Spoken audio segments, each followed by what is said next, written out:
Hello guys, नमस्ते, सलाम, राम राम, सत श्री अकाल। होप आप सब स्वस्थ होंगे और एकदम मस्त होंगे। सुबह सुबह इन अच्छे खासे फूलों को देखकर एकदम से फ्रेशनेस आ जाती है और इनको देखकर तो क्या ही कहना। जब ये दोनों मुझे खिले हुए दिखे ना तो बहुत कुछ याद आ गया। हमारे रिश्तों की खूबसूरती, हमारे जीवन में जो रिश्ते होते हैं ना वो साथ साथ चलते हैं, हमारे जीवन के साथ साथ चलते हैं।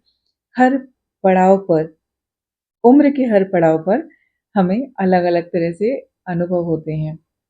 कुछ चीज़ें आसान होती हैं, कुछ आसान नहीं होती हैं और मेरे जैसे लोगों के लिए बहुत सारी चीज़ें होती हैं, जैसे कि ये कार्डबोर्ड।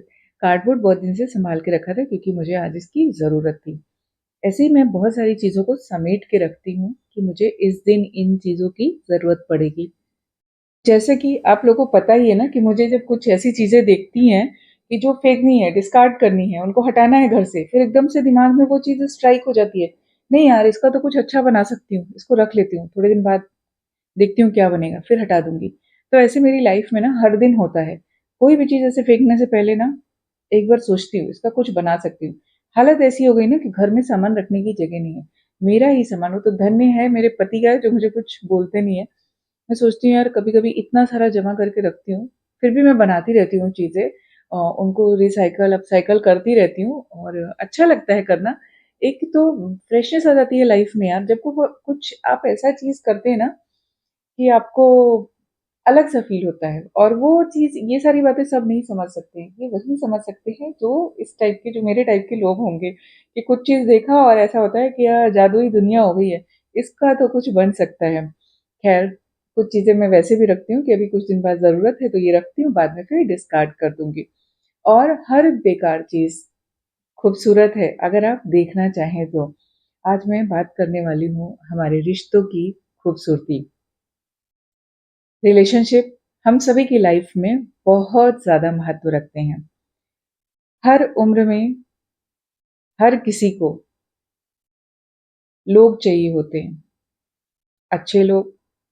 सब कोशिश करते हैं कि अच्छे ही मिले, पर ऐसा होता नहीं है ना कि हमारी लाइफ में सब अच्छा ही अच्छा हो। और सबसे अच्छी बात मैं आपको बताऊँ, राम, सुग्रीव और हनुमान के बारे में। राम जी और सुग्रीव की भी मित्रता थी, फ्रेंडशिप थी, और हनुमान जी और राम जी की भी मित्रता थी। पर राम और हनुमान का रिश्ता सर्वश्रेष्ठ रहा, जहाँ पर राम और सुग्रीव का रिश्ता सर्वश्रेष्ठ नहीं रहा। क्यों? उसके पीछे का रीज़न है। राम जी और हनुमान जी में, जो हनुमान जी, उनमें वो समर्पण की भावना थी अपने मित्र के लिए। इसके लिए इनकी मित्रता इतनी श्रेष्ठ है। राम जी जो भी कहते थे वो हनुमान जी मानते थे। उनको लगता था उनके लिए सब कुछ राम है। क्यों? क्योंकि वो उस मित्रता को समझते थे। पर जो राम जी और सुग्रीव की मित्रता थी, वो कंडीशन में थी।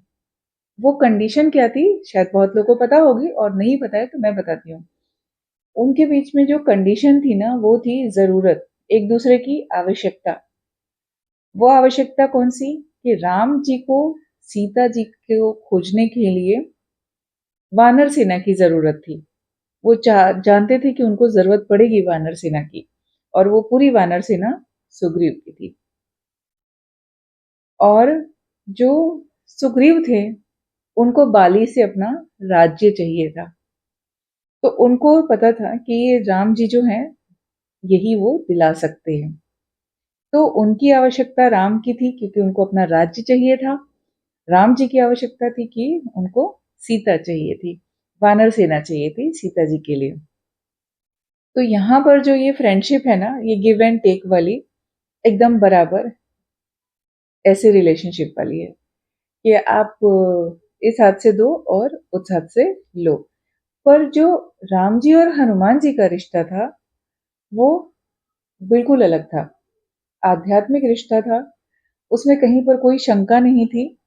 ना राम जी को हनुमान जी पे शंका हुई कि तुम जाओगे लंका तो ये काम कर पाओगे कि नहीं, सफलता मिलेगी कि नहीं, सीता का पता लगा पाओगे कि नहीं, तुम उस दिशा में जा रहे हो, ये काम होगा कि नहीं।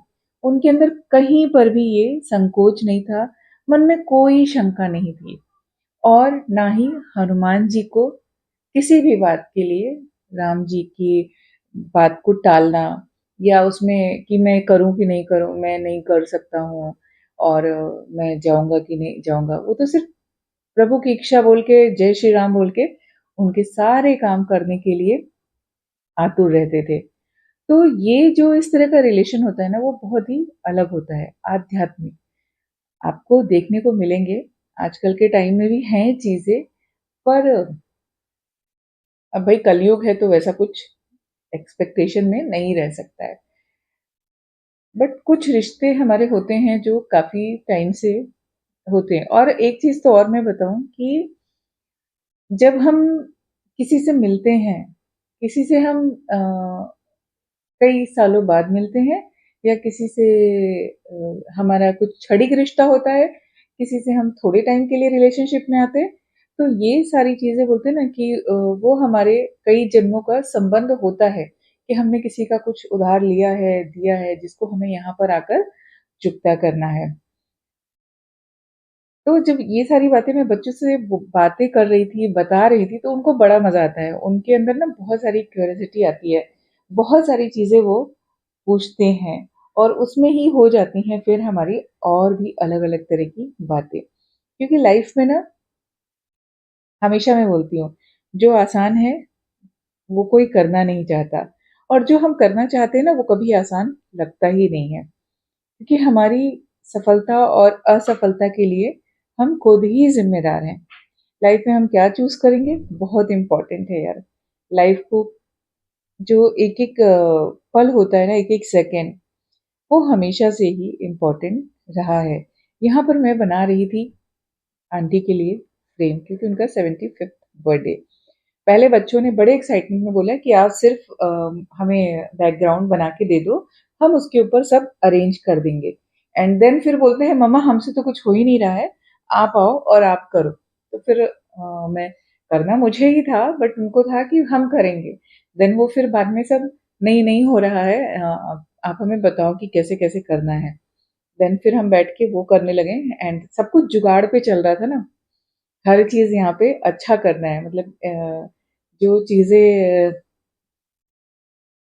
वेस्ट जिनको लगती हैं, जो वैसे वेस्ट नहीं है, वो अच्छी चीजें हैं, बट जो चीजें कि हमने जुगाड़ से अरेंज की है, उनको भी अच्छा बनाना है। फिर कुछ फूल कम पड़ गए, तो मैंने कहा चलो, हमारी बगिया खिली हुई है, हम उसी में से फूल तोड़ लेते हैं। तो बच्चे मेरे ऊपर हंस रहे थे कि मम्मा अब जो है अपने ही उसमें से वो चोरी करने जा रही है, फूल तोड़ी है अपने ही गार्डन से। पहले मैंने सोचा था इस फ्रेम पे करूंगी, बट इस फ्रेम पे वो सेट ही नहीं हो पा रहा था, क्योंकि ये बहुत ब्रॉड है। एंड वो इतना ब्रॉड, इस पे अरेंज कैसे होगा वो समझ में नहीं आ रहा था। तो मैंने कहा चलो इसको ट्राई कर चुके हम, देन हमने फिर दूसरा फ्रेम यूज किया। और इस तरह की जो छोटी छोटी खुशियां होती है ना लाइफ में, ये बहुत इंपॉर्टेंट होती हैं। खैर हम किसी को कुछ दे नहीं सकते, बट अगर आपकी वजह से किसी को थोड़ी सी अच्छा फील हो जाए, उसके चेहरे पर आप थोड़ा सा मुस्कान ला सकें, तो बहुत अच्छी बात होती है। और आज बहुत सारी चीजें हैं शेयर करने को, कहने को, लेकिन लाइफ में जो मिला है और हम जिस परिस्थिति में है ना, वो हमारे पिछले कुछ कर्मों के अनुसार है, या हमारी जो भी चीजें होती ना कि आज हम कुछ, जैसे कि समृद्धि को हो रहा था कि अब भाई एग्जाम्स दिए हैं, फॉर्म भरे हैं, तो हमारा मेरा सिलेक्शन फर्स्ट लिस्ट में आएगा कि नहीं आएगा, बहुत सारी चीजें हो रही थी। तो मैंने उसको बोला कि बेटा जब हम ये बात करते हैं ना कि हमारे मार्क्स मायने नहीं रखते हैं, हमारे परसेंटेज वैल्यू नहीं करते हैं, पास होना इम्पोर्टेंट है, तो कहीं ना कहीं ये जो चीजें ना, ये अच्छी बात नहीं होती है, क्योंकि हमारी हर उम्र की अपनी अपनी एक जरूरत होती है। हम जब रिजल्ट आता है तो बच्चों को ऐसे ही समझाते हैं, पर उससे इम्पोर्टेंट होता है कि आप सही टाइम पर सही काम को करिए। कि हम आज जिस परिस्थिति में है, ये हमारे पिछले कर्मों के अनुसार है। अगर आपने पिछले कर्म अच्छे किए हैं तो हमेशा अच्छा ही अच्छा होगा। तो अगर आपके मार्क्स अच्छे आए हैं तो आपको अच्छा कॉलेज मिलेगा, आपके परसेंटेज अच्छे हैं तो अच्छा कॉलेज मिलेगा, फिर हमें कुछ सोचने की जरूरत नहीं होती। तो जब हम सही समय पर सही कर्म करते हैं, सही सोच रखते हैं, तो ही हमें जीवन में उसका फल अच्छा मिलता है। सब कुछ हमारे कर्मों के अनुसार है। तो हमारे कर्म कैसे हैं, वो हमें आज भी सोचना होता है कि हमारे कर्म अच्छे हों कि हमारा कल अच्छा हो। हम बहुत सारी चीज़ें ऐसे समझ नहीं पाते हैं कि हमारी लाइफ में ये क्या हो रहा है, क्यों हो रहा है, कैसे हो रहा है। हम आज दुखी हैं तो क्यों दुखी हैं? कहीं न कहीं हमारे कुछ कर्मों का फल है, ओवरऑल बोला जाए तो। और बोलते हैं ना कि जीवन में आपको जो भी है वो जीवन में जो भी आपको मिलना है वो मिलेगा। और कैसे मिलेगा वो डिपेंड करता है आपके ऊपर, आपकी सोच, आपकी परिस्थिति और आपके कर्म। तो जो मिला है उसमें खुश रहिए, ज़िंदगी को आसान बनाइए, हँसते रहिए, मुस्कुराते रहिए। बाकी तो जीवन सबका चल रहा है, तो जीवन को चलना या चलाना या काटना नहीं है, जीवन को जीना है। ज़िंदगी को हँस के, मुस्कुरा के जीना है। और एक बात मैं बच्चों से कहती हूँ कि लाइफ में हम क्या चूज़ करते हैं ना, ये बहुत इम्पोर्टेंट है। लाइफ का वो एक-एक पल, एक-एक सेकंड इस बात पर डिपेंड करता है कि हम क्या कर रहे हैं और हमें क्या करना है। और ये समझने में ना, समझाने में बिल्कुल भी हम ये नहीं कर सकते हैं, क्या नहीं कर सकते? समय नहीं वेस्ट कर सकते हैं। क्योंकि जब तक ये चीज़ें आपको खुद से नहीं समझ में आएँगी, आप फ़ोकस नहीं करेंगे, तब तक कुछ पता ही नहीं चलेगा। और वैसे भी हर इंसान खुद के हालात और वक़्त से सीखता है, और कोई भी ये सब चीज़ें ना समझ नहीं सकता है, ना ही हम उसे सिखा सकते हैं। सब कुछ हमारी चॉइस है। तो आज जो समृद्धि सोच रही कि मेरे मार्क्स आएँगे कि नहीं, मेरा ये होगा कि नहीं, तो मैंने उसको बोला कि हमें लाइफ़ में ना सब कुछ कुछ हादसे ही सिखाते हैं। हादसा मतलब ऐसा नहीं कि कुछ अलग तरह का हादसा, इन द सेंस कि अगर तुम्हारे मार्क्स कम आए होते तब तुम ये सोचती बच्चा मार्क्स अच्छे आए हैं, सेल्फ स्टडी करी है, इससे बड़ी खुशी की क्या बात हो सकती है। तो अगर आप अपने सही टाइम पे सही चीज़ों पे फ़ोकस करोगे तो लाइफ में आपको बेस्ट ही मिलेगा। सफलता की सीढ़ियाँ मुश्किल हैं, पर इतनी भी नहीं कि आप उस पे ना चढ़ सकें। तो यहाँ पर फ्रेम रेडी हो गया था और हम गए रात को आंटी को सरप्राइज़ देने, और फिर हमें भी सरप्राइज़ मिल गया।